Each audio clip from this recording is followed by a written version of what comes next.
मैं जरा एक बार जल्दी स्टूडियो में पूछती हूँ, क्योंकि मैं आपके पास संजीव जी आऊं, क्योंकि आज का दिन जरा जल्दी से बताइए संजीव उनियाल जी, फिर ममता जी से पूछूंगी एक बार ये रिएक्शंस लेके, फिर मैं जाऊंगी संजीव कौशिक जी के पास। सबसे बड़ा कारण हार का क्या बना आम आदमी पार्टी? चरिता, मुझे लगता है कि जब आप 10 साल से इतनी बड़ी बड़ी बातें करते रहे, दिल्ली की जनता को देखिए कितनी समझदार है। उसने 5 साल दिए आपको, फिर दिए। शायद एलजी तंग कर रहे होंगे, शायद कॉर्पोरेशन तंग कर रही होगी, उन्होंने फिर मौका दिया। परंतु देखिए हाउ इंटेलिजेंट दे आर, उन्होंने कैसा चांटा मारा है।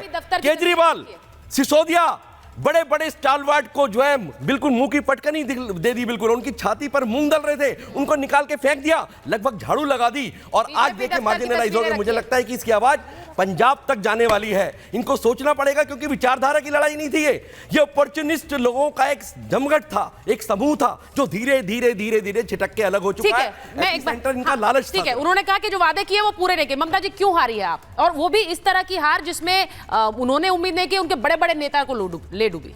देखिए क्या होता है ना सुचरिता जी, जब अहंकार आपके दिमाग में चढ़ जाता है और आपको यह लगता है कि आप भगवान से ऊपर हैं, आप ही राम हैं, आप ही कृष्ण हैं, तो फिर जो जनता जनार्दन आपको बनाती है वो नीचे लाना भी जानती है। दिल्ली आज राष्ट्रीय राजधानी की तरह दिखती नहीं है। दिल्ली की बुरी हालत इन्होंने करी है, करप्शन के कारण, झूठ के कारण, अहंकार के कारण, कॉन्फ्लिक्ट की राजनीति के कारण अरविंद केजरीवाल हारे और बहुत बुरी तरीके से हारे। मजेदार बात तो यह है कि इनको तो एलओपी बनाने लायक नहीं रखा। आप तो आतिशी मार लेना, जिसको इन्होंने टेम्पररी सीएम बना के रखा था, रिमोट कंट्रोल सीएम, वही एलओपी बन जाएंगी। तो देखिए क्या होता है ना कि जब भी आप गलत करते हो और जब आपके अहंकार सर में चढ़ जाता है और आप ये भूल जाते हो कि भाई मैं सब कुछ नहीं हूं, जो जनता है वो बनाने वाली सब कुछ है, तो फिर यही हाल होता है। जनता सब बनाने वाली होती है। धर्मेंद्र जी, आज तो आपने देख लिया है, मिल्कीपुर की भी तस्वीर आपने देखी, लेकिन दिल्ली की प्रचंड जीत के आगे बहुत चर्चा थोड़ी कम हो रही है। लेकिन दिल्ली में बीजेपी रिटर्न्स हो गया। आपके नेता ने तो रैली भी की थी, वो तूफानी बात कही थी कि दो नेता आ रहे हैं, तूफान मचाएंगे। वो वाकई वहां पे तूफान मची गया। मिल्कीपुर की वो तस्वीर भी आप लोगों ने देखी होगी, जिसमें आसपास के लगभग 1000 फर्जी मतदाता भारतीय जनता पार्टी के लिए वोट करने आए थे। दिल्ली पर ठीक है, वोट करने आए थे, वो भी आपने तस्वीर देखी होगी। मिल्कीपुर में आपने देखा होगा बीजेपी मुख्यालय से पीठासीन अधिकारी को फोन गए कि आपको जो टारगेट फर्जी वोट करने का दिया गया था वो पूरा हुआ कि नहीं हुआ। अच्छा, ये भारतीय जनता फोन कहां से गए, कब हुआ? बीजेपी मुख्यालय से गए। बीजेपी मुख्यालय से गए। बीजेपी मुख्यालय से रिकॉर्ड आप कह रहे हैं बहुत बड़ी बात है, बहुत बड़ी बात है। इसका क्या सबूत है? सबूत है, जाके चेक कर लीजिए। सबूत है, इलेक्शन कमीशन ने शिकायत करी है। इलेक्शन कमीशन ने शिकायत करी है। इलेक्शन कमीशन को तो शिकायत आजकल हर कोई कर रहा है, लेकिन क्या होता है? एक बात बताइए, हर राजनीतिक दल ने शिकायत इलेक्शन कमीशन के साथ की है, लेकिन उसके बाद उसकी जांच में कुछ निकलेगा भी? आप कह रहे हैं, आप तो सीधे आरोप लगा रहे हैं कि वहां पर वही तो यही सवाल तो बड़ा है। यही सवाल तो बड़ा है, जब चुनाव खत्म हो गया है, जांच में निकलेगा क्या चुनाव रद्द होगा?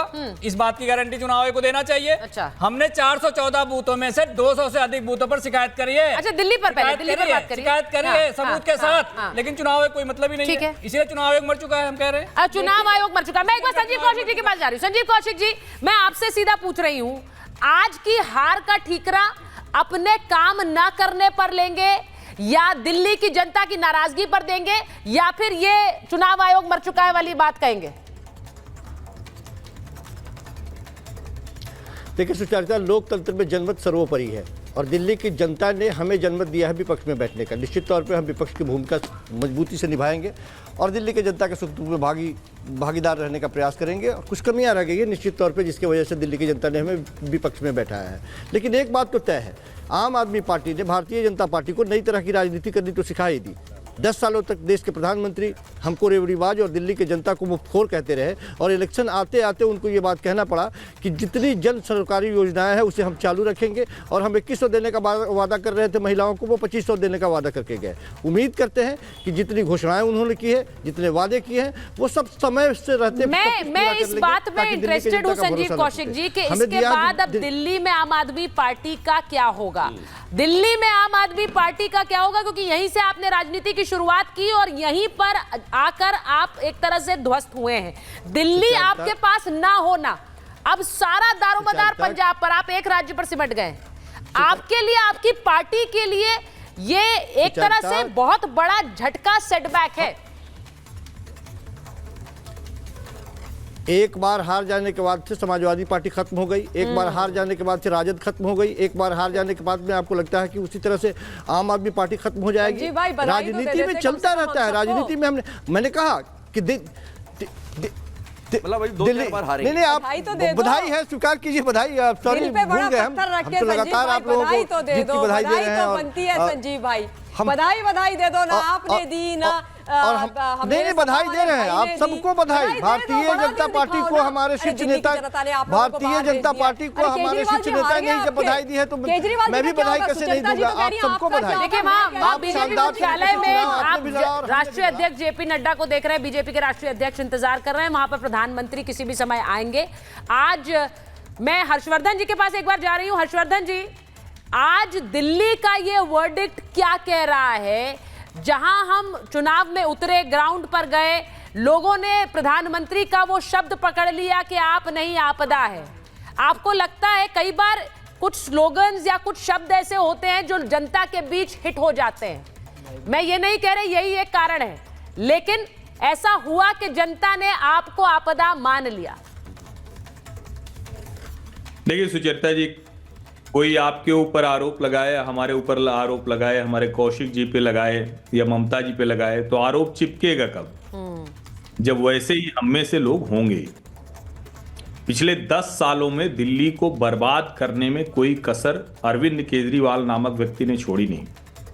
जो व्यक्ति 2 साइज ढीली शर्ट पहनता था, गंदा मफलर पहनता था, फ्लोटर पहनकर गणतंत्र दिवस की परेड में चला जाता था, उस व्यक्ति की जो घर की टाइल्स है वो दिल्ली, बंबई या दुनिया के किसी भी होटल जो 7 सितारा 5 सितारा होटल होते हैं उनकी फ्लोरिंग को मात दे।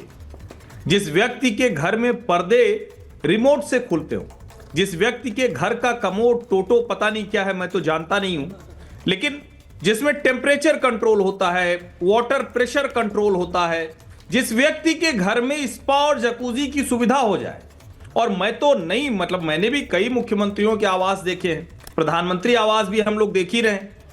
सुख सुविधा कितनी होती है जितना एक राष्ट्राध्यक्ष होगा, मुख्यमंत्री है, राज्य का मुखिया होगा, कोशिश की जिसमें उसको सफलता मिली के लिहाज से जरा एक बार दिल पे हाथ रख के आप तो देख लेते, आप गए हैं, आपने देखा है क्या?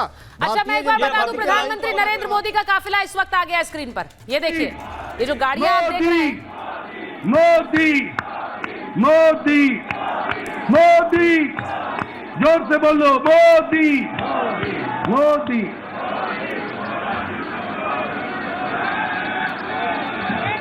भारत माता की, श्री नरेंद्र मोदी जिंदाबाद, मोदी मोदी मोदी आप मोदी। देख रहे हैं प्रधानमंत्री नरेंद्र मोदी जो कि बीजेपी मुख्यालय पहुंच गए हैं।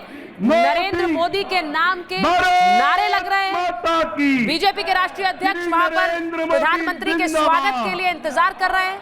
प्रधानमंत्री बीजेपी मुख्यालय में, और ये देखिए जो जन सैलाब बीजेपी कार्यकर्ताओं का उमड़ा है। दिल्ली 27 साल बाद फिर से फतेह की है, फिर से सरकार बनेगी दिल्ली में बीजेपी की, और उस जीत की स्क्रिप्ट तैयार करने वाले प्रधानमंत्री नरेंद्र मोदी, उस जीत को अंजाम तक पहुंचाने वाले प्रधानमंत्री नरेंद्र मोदी की ये तस्वीरें, उनका भव्य स्वागत बीजेपी मुख्यालय में। प्रधानमंत्री वहां पहुंचे हैं और आज के दिन वो क्या कहेंगे?